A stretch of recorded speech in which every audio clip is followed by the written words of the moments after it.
Follow these steps to install your Pico Greenlite Cellular antenna in your Model 3589 vending machine.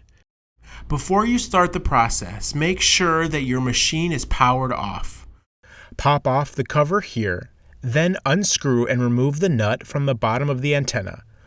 Hold on to the nut while you run the antenna wires down through the top of the cabinet. Place the antenna on the top. Now take the nut and run the wires through it so you can screw it in the cabinet, under the antenna here, securing it in place. Connect to the harness to the left or right of your coin mechanism.